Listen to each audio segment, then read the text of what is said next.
A violência urbana deixou de ser um problema isolado para se tornar parte do cotidiano em várias regiões do Brasil.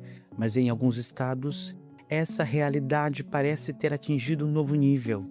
Na Bahia, um dos principais centros culturais e turísticos do país, o avanço das facções criminosas já não se limita ao tráfico de drogas. Ele começa a influenciar territórios, serviços e até a liberdade de circulação das pessoas. E isso não é apenas uma sensação. Relatos de bairros dominados, confrontos armados frequentes e até regras impostas à população vêm se tornando cada vez mais comuns. Diante disso, surge uma pergunta inevitável: como as facções criminosas estão conseguindo expandir tanto seu poder na Bahia?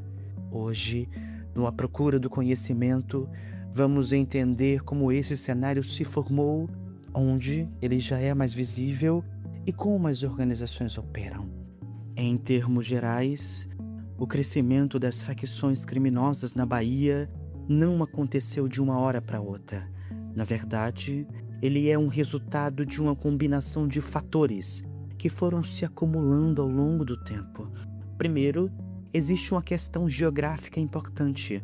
A Bahia ocupa uma posição estratégica no Brasil, com acesso ao litoral e conexões com rotas nacionais e internacionais, o que acaba facilitando o tráfico de drogas.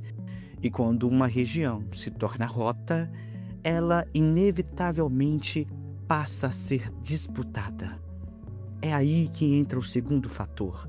Nos últimos anos, facções criminosas expandiram sua operação para o Nordeste, o que intensificou os conflitos locais e fragmentou o controle territorial.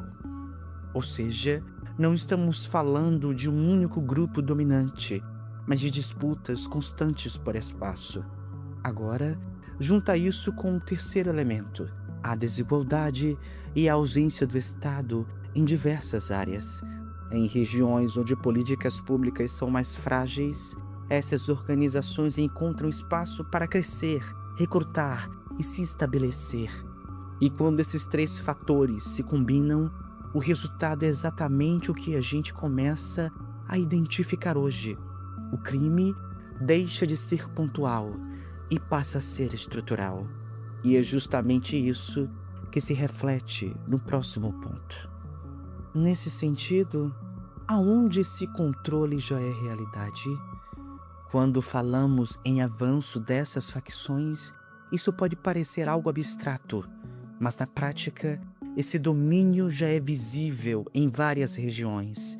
Na capital, Salvador, por exemplo, há bairros onde essa presença é constantemente relatada, como o Nordeste de Amaralina, Valéria, Cajazeiras, Tranquedo Neves e Águas Claras.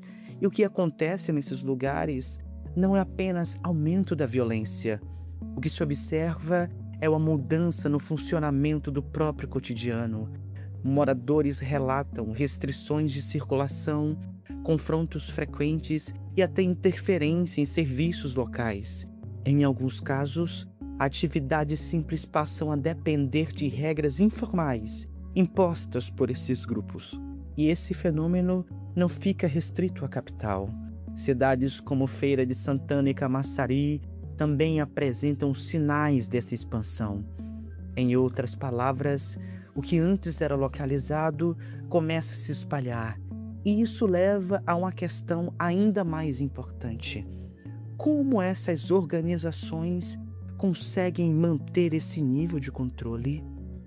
Para entender o que está acontecendo, é preciso olhar para a forma como essas facções funcionam.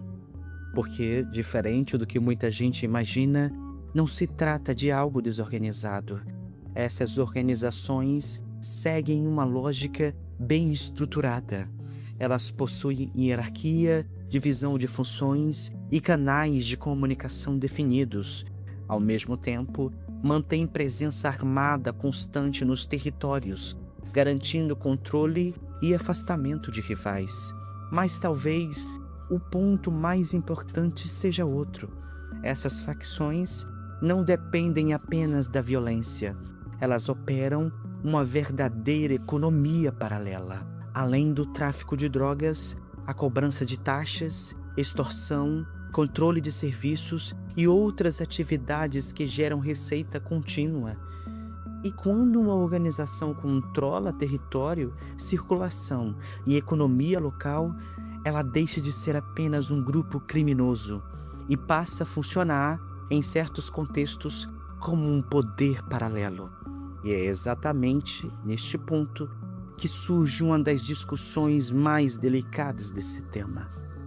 Por que a violência não diminuiu mesmo após quase 20 anos de governo do PT?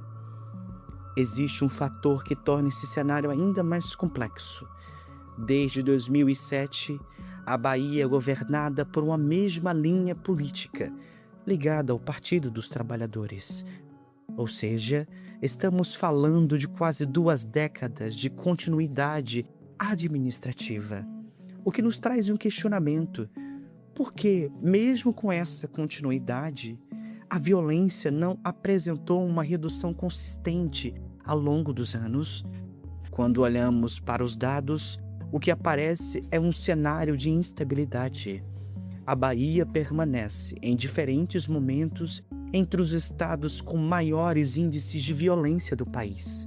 Houve períodos de crescimento, seguidos de quedas pontuais, mas sem uma tendência clara e duradoura de redução. Isso significa que o problema não foi estruturalmente resolvido. Mas aqui é importante ter um pouco de cuidado. Isso não significa que existe uma causa única ou uma resposta simples para tudo isso. Especialistas apontam que esse cenário envolve múltiplos fatores ao mesmo tempo. A expansão nacional das facções, por exemplo, impacta diretamente o Estado. Além disso, existem limitações estruturais do sistema de segurança pública, desigualdades sociais persistentes e dificuldades em políticas de prevenção de longo prazo.